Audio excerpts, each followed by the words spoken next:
इसकी अनेक पौराणिक कथाएं एवं धार्मिक मान्यताएं भी हैं। दोस्तों, जनसाधारण लोग किसी और महीने में संयम नियम का पालन करें या ना करें, लेकिन सावन के महीने में संयम एवं नियम का पालन जरूर करते हैं। सावन में जो लोग व्रत आदि करते हैं तो उन्हें पूरे महीने भर लहसुन, प्याज तथा किसी का झूठा भोजन भी नहीं करना चाहिए, क्योंकि इस समय व्रतधारी भगवान शिव की शरण में होता है। तो आप कोई भी ऐसा पाप न करें जिससे भगवान शिव क्रोधित हो जाए। तो आज की जो वीडियो है बहुत ही सुंदर है, ज्ञानवर्धक जानकारी है। इस वीडियो को अपने फायदे के लिए जरूर पूरा देखना है, क्योंकि अधूरा ज्ञान हमेशा अधूरा फल ही देगा और भगवान शिव जी का अपमान भी माना जाएगा। इसीलिए सावन के शुभ अवसर पर वीडियो को अंत तक जरूर देखें और कमेंट में अपनी राशि जरूर डाल दीजिए। यदि हमारे पास कोई उपाय होगा तो वो आकर हम आपके कमेंट के रिप्लाई में जरूर बताएंगे। सावन के महीने की विशेष महत्व कुछ इस प्रकार से है। दोस्तों, सावन के महीने में ही समुद्र मंथन हुआ था। सावन के महीने में ही माता लक्ष्मी उत्पन्न हुई थी और माता लक्ष्मी को धन की देवी का दर्जा सावन के महीने में ही प्राप्त हुआ था।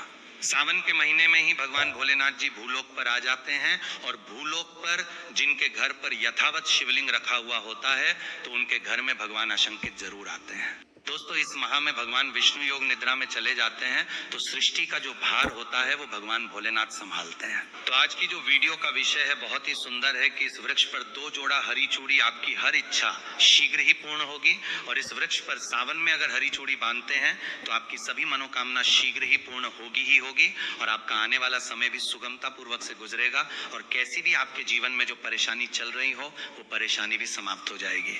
अच्छी चूड़ी सभी समुदाय के लोग पहनते हैं। कोई इसे बैंगल्स बोलता है तो कोई इसे करें तो कोई इसे चूड़ी आदि बोलता है, लेकिन चूड़ी का महत्व सर्वप्रिय है। देवी देवताओं को अति आकर्षित करने वाली चूड़ियां मानी जाती हैं, खासकर माता रानी जो महिला चूड़ी पहनकर। दोस्तों, अगर आप भी भोलेनाथ जी के सच्चे भक्त हैं तो कमेंट बॉक्स में ओम नमः शिवाय जरूर लिखना, और अगर आप भोलेनाथ से प्यार करते हैं तो एक लाइक जरूर करेंगे। दोस्तों, भगवान भोलेनाथ जी को ये 3 वृक्ष अत्यंत प्रिय है और इस वृक्ष की पूजा करने से शिव पूजा करने का ही फल प्राप्त होता है। दोस्तों, इस वृक्ष के बारे में शास्त्रों में यह भी कहा जाता है कि मनुष्य जाति के जन्म कल्याण के लिए स्वयं भगवान भोलेनाथ एवं माता पार्वती इन वृक्षों के रूप में भूलोक पर अवतरित हुए थे, अर्थात भूलोक पर जन्म लिया था। तो आइए इस वीडियो में जानते हैं सावन में हरी चूड़ी का महत्व। दोस्तों, हरा रंग सौभाग्य एवं उल्लास का प्रतीक माना जाता है जो मन को शीघ्र ही आनंदित करता है। हरा रंग प्रकृति का वो स्वरूप है। हरा रंग प्रकृति का स्वरूप माना जाता है और माता पार्वती भी प्रकृति है एवं भोलेनाथ को पुरुष माना जाता है। दोस्तों, हरे रंग का उदाहरण कुछ इस प्रकार से है जैसे सावन में भगवान शिव जी को चढ़ाए जाने वाले बेलपत्र, धतूरा, भांग एवं दूब हरे रंग की होती है। दोस्तों, प्रकृति निर्माण करने वाले भगवान भोलेनाथ हरे रंग से अति शीघ्र ही प्रसन्न होते हैं। सावन में जो महिला हरे रंग की चूड़ी पहनती है, हरे वस्त्र धारण करती है, उन्हें अखंड सौभाग्य की प्राप्ति होती है।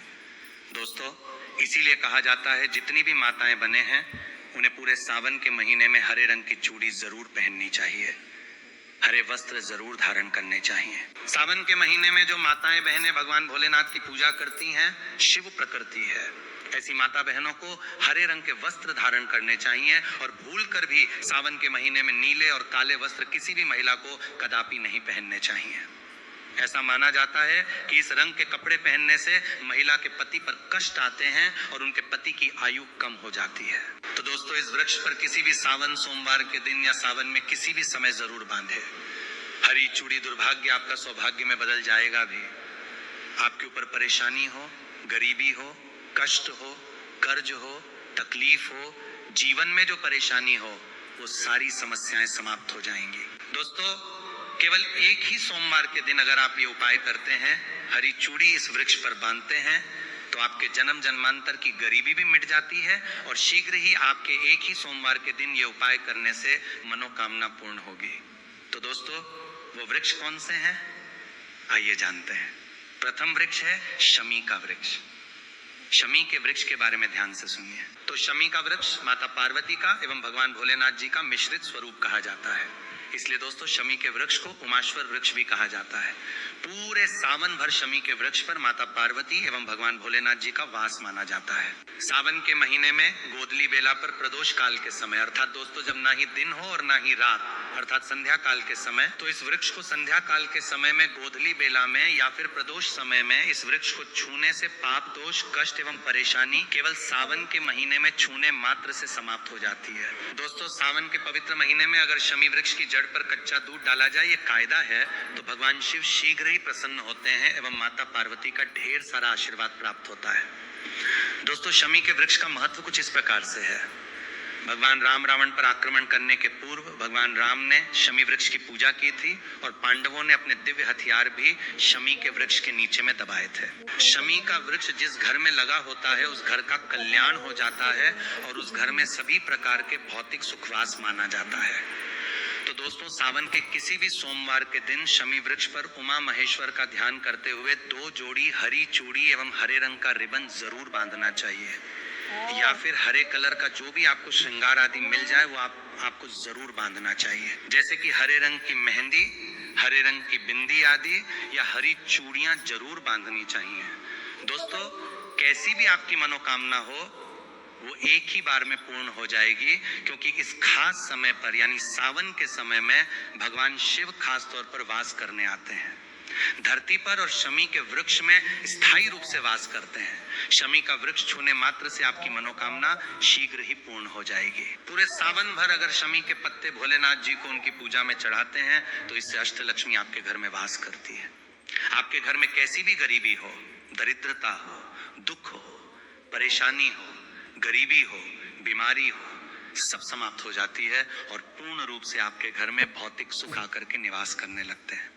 दोस्तों दूसरा वृक्ष है धतूरे का वृक्ष। धतूरे का वृक्ष भगवान भोलेनाथ जी के उग्र रूप काल भैरव के अंश से उत्पन्न हुआ है। ऐसी मान्यता है कि शिवलिंग पर धतूरे के पत्ते या पुष्प फल चढ़ने से राहु केतु एवं शनि के कुप्रभाव समाप्त होते हैं।